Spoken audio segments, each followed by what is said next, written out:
être utile pour vous quand vous devez rédiger des mémoires. C'est vrai qu'on met beaucoup de temps à rédiger des mémoires en fin d'année.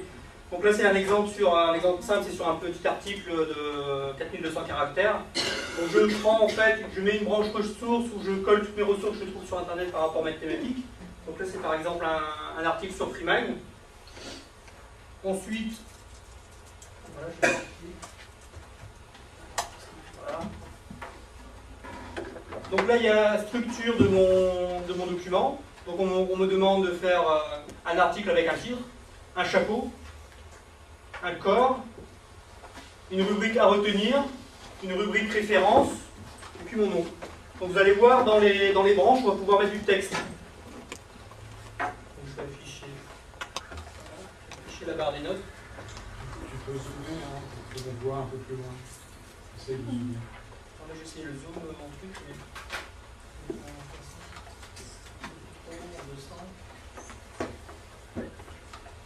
Voilà. Donc en fait, vous allez voir que vous allez pouvoir taper du texte directement dans vos branches. Donc, vous allez avoir une double profondeur d'information. Vous allez pouvoir déplier les branches et vous allez pouvoir mettre du texte sur les branches. Donc en fait, avec FreeMind, vous allez pouvoir exporter votre carte en format texte pour avoir un texte linéaire. Les branches vont représenter les titres, les sous-branches, les sous-titres. Et ce qu'il y a dans les branches, ça va être les paragraphes de votre document final. Ça va bien. Et avec FreeMind, vous allez pouvoir avoir une vue globale de votre sommaire, mais déplacer les idées avec. C'est-à-dire que vous n'allez plus penser en écran, vous allez penser en bloc d'informations où vous déplacez.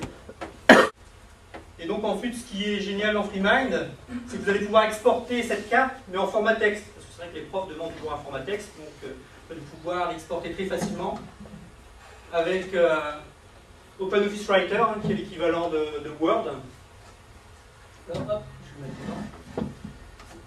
Comment il arrange les branches? Donc dans les sens des aiguilles d'une montre. Donc la convention, c'est vrai qu'au niveau du mind mapping, c'est dans le sens des aiguilles d'une montre. Ouais. Donc vous avez plusieurs logiciels, hein. FreeMind n'est pas le seul à faire ça. C'est l'un des seuls à le faire gratuitement. Si vous avez toutes sortes de logiciels comme MindManager qui lui est interfacé avec Microsoft. Donc là vous l'exporterez directement dans Word. Là une fois que vous l'avez dans OpenOffice, si vous le voulez en Word, il suffit de faire fichier enregistrer sous et de choisir le format Word. Voilà, vous choisissez le format et vous l'aurez en Word. Donc il reprend en fait pour le formatage du document, il reprend une feuille de style près. Deuxième logiciel, pour débuter c'est bien aussi, c'est un logiciel qui s'appelle Xmind, c'est celui que j'ai utilisé ici. Logiciel chinois qui est libre en version de base également, que vous trouverez sur internet. Là je vous montre un exemple par exemple de réalisation d'un CV avec Xmind. Voilà. Donc ça reprend en fait les grandes branches. Hein. Donc le contact, les différentes formations que j'ai pu faire. Alors ce qui est bien, c'est que vous allez pouvoir l'exporter en carte cliquable sur internet directement. Donc vous allez pouvoir créer une sorte de e-portfolio, hein, comme aux États-Unis, ça se fait beaucoup, ça arrive en France. Donc la personne va pouvoir cliquer pour déplier les branches très facilement.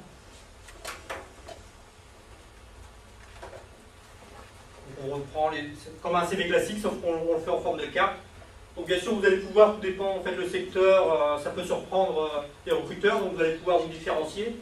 Vous allez pouvoir aussi mettre un CV classique, puis au verso mettre une carte heuristique. Et surtout, vous allez pouvoir utiliser les ressources multimédia d'Internet, puisqu'au bout de chacune des branches, vous allez pouvoir mettre un lien hypertexte vers une vidéo que vous avez tournée. Ouais. Vers votre rapport de scène en PDF que vous avez collé sur une base de données. Donc là, j'ai mis par exemple sur Flick, ou etc.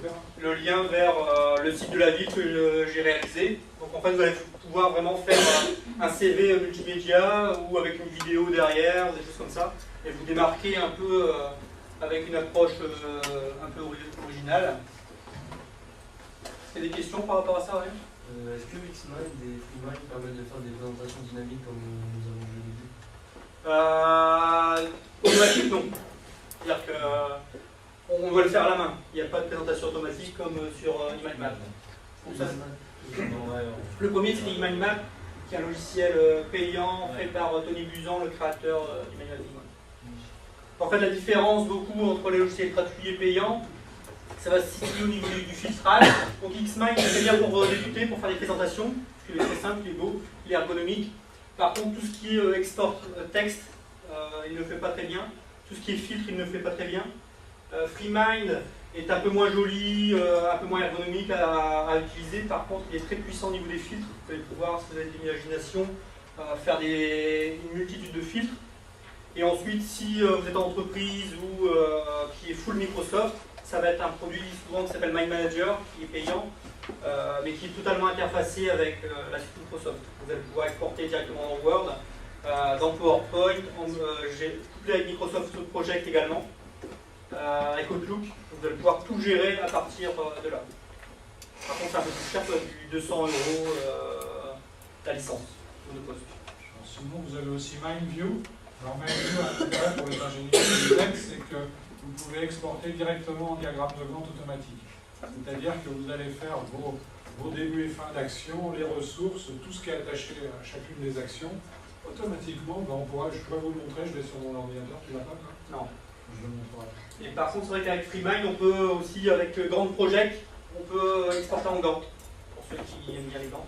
Ouais. Et tous les logiciels. Là, justement, avec des standards comme FreeMind ou MindManager, c'est que effectivement l'investissement de départ est relativement faible, puisqu'il y a quand même aussi certaines fonctionnalités qui sont très proches du monde Windows, hein, c'est-à-dire vous avez le undo, vous avez le retour en arrière pour vous éviter pour effacer ce que vous avez dans la dernière opération ou les dernières opérations. Ce qui est bien aussi, c'est vrai que les fonctionnalités de base restent les mêmes, quels que soient les logiciels. Hein. Pour insérer une branche, c'est la touche insert. Mettre une branche sœur, c'est rentrer. Donc ce que vous apprenez, si vous partez sur FreeMind, après en entreprise, vous allez être sur MindManager, bah, ce que vous avez appris de base, ça restera la même chose. Donc là, c'est juste un dernier.